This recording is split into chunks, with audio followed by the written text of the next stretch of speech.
maybe Death's not actually coming for our family. Because that would be crazy.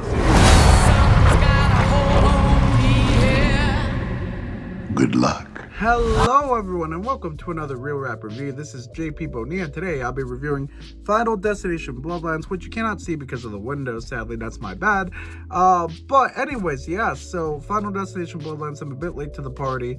I did watch it last week, I'm just really late with the review, but let's talk about it because I really want to talk about it.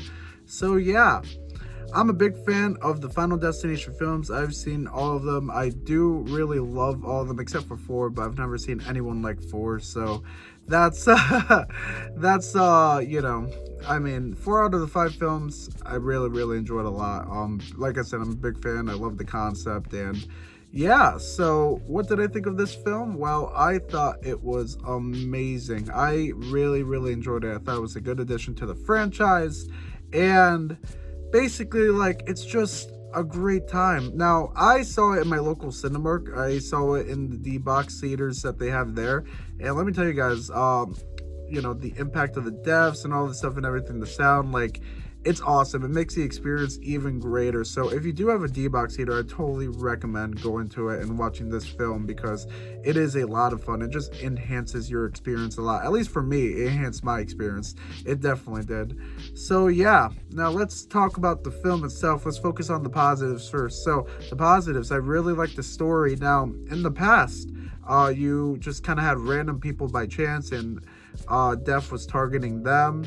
And this time it's a little bit different. So this isn't a spoiler, it's in the trailers. To talk about the plot a little bit, so basically in the 1960s, I believe, it looks like it was set in the 1960s. So there is like a gala type of thing, and a lot of people are there. They're supposed to die in this gala, in this opening night, but one woman has a premonition and she saves them all. And basically the subtitle Bloodlines is actually meaningful here, because, you know, usually when you see a horror movie with the subtitle Bloodlines or Resurrection, it's like, oh no, this is gonna be one of those bad horror films. But no, it actually has good meaning here. It makes sense, and it really basically describes the story. So because all those people survived, you know, they were able to have families and all that stuff. So basically what happened is that because there were so many people there, Death they couldn't kill, you know, everyone all at once. So for years, since the 60s, they have gone through multiple bloodlines, and Death has killed them all. So because, you know, like I said, they were having families, they were having you know, grandkids, and then you know, children of their own. So, you know, Death had a lot to, you know, go through, because that's a lot of people that were at that gala. So that's basically what's about. And this film, you know, like I said, it's not random people this time. It is an entire bloodline, because they're not supposed to exist, and they figure that out. So now, you know, they all have to escape it and everything, this family at least. So yeah, it's a pretty unique concept, a new concept to the Final Destination franchise, and I thought that was really cool. I do like it a lot. And basically the cast, you know, it's a lot of people that aren't really known, besides Tony Todd, of course, you know, the playing William Bloodworth. He reprises the role. I thought the cast was really good though, and I really enjoyed all the characters, especially the guy who played Eric. I forgot his name, but he was great. I really loved the character of Eric. Like, he's just someone who, you know, he might not look like it, but he really cares about his family, and, you know, he's just trying to save them and everything. So I really liked his character a lot. I like the other characters too. It's just he resonated with me the most, and the other two are really cool. Or two, there's 4, but the other 4 are really cool. But the 2 main ones, you know, the granddaughter that you see in the trailer and her brother, you know, they're pretty solid characters too as well. I thought everyone played their roles well, and yeah, you know, but Tony Todd and the guy who played Eric are the standouts. Let me tell you guys, Tony Todd, For those who might not know, this is actually his last credited role in a film, and maybe everything, but I might be wrong about that. Apparently, he might be in Devil May Cry season 2, so don't quote me on that. But this is definitely his last film role, from what I see. And what a way to go out, especially playing one of the characters you're most memorable for besides Candyman. William Bloodworth, he comes back.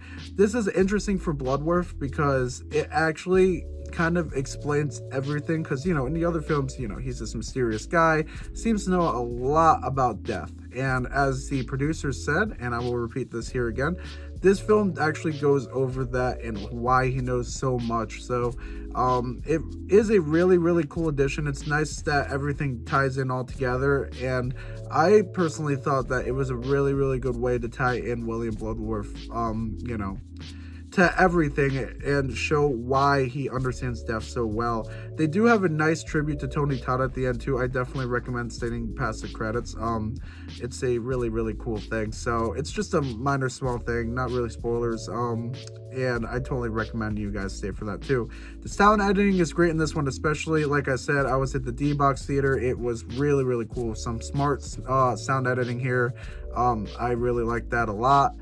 And yeah, just it was shot really well. I think it was shot with IMAX cameras, but it looked really, really nice. Especially the scene that takes place in the 1960s. Oh man, it was a beautiful, beautiful shot. Let me tell you guys, that was awesome. Like, I think this is the best looking Final Destination film that we have had.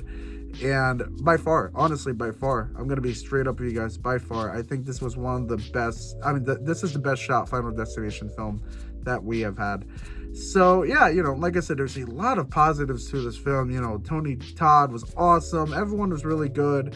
The story I really liked. But is it perfect? No film is ever perfect. There are some negatives. So let's get to the negatives now. While I do enjoy the story a lot, let me tell you guys, the first 2 acts are awesome, but that third act, it didn't hit well for me at all. Because the thing is, let me talk about one thing in the positives that I forgot. My bad. I forgot the most important thing in the positives. My goodness. The deaths. The deaths are brutal. They are gnarly. Oh my goodness. Like, they make you like squirm and everything. Like, it is like, everything you expect out of a Final Destination movie. Just, wow. It was just some brutal deaths. There are a lot of them you will really enjoy here. And it's like I said, it's everything you expect of a Final Destination film. There are 2 that especially got me. I was like, oh no, and everything. Some of them didn't, but I'm just like, oh, that's like a gnarly kill. They're still gnarly, but there were 2 that were like, whoa, like, ooh. It just was not pleasant to watch. But anyways, back to the negatives. Sorry about that. So yeah, the negatives, the third act just did not hit for me at all. I felt it was really, really rushed. It was like, they realized like, oh shoot, we only have a couple, minutes left to do in this runtime, so let's get everything snapping like that. It just felt too fast. I think things go a little bit down after a certain scene. I'll say the hospital scene. It's not it's not a spoiler, but there's that hospital scene there. It kind of goes down after that. But yeah, it is just not the best way to end it. I mean, I thought the ending was funny still, but I just thought that they could have done so much better with that third act. There was just too much time that they just could have had. But I get it, they have a runtime that they have to follow and everything.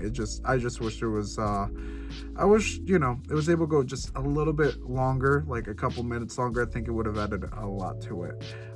There was a character of the father of the 2 children, the 2 main children you see in the trailer, and I didn't really like his character at all. He's kind of useless, and he's kind of an awful father.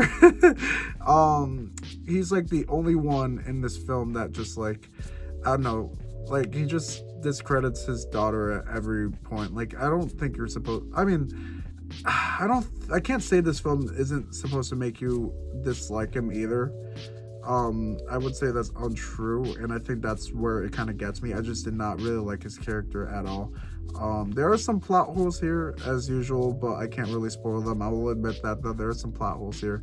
But overall, those didn't really hurt the movie for me that much. I still really had a good time in the theater, and overall, I think I would give this a 3.5 out of 5 stars. So yeah, average rating. I thought it was pretty good.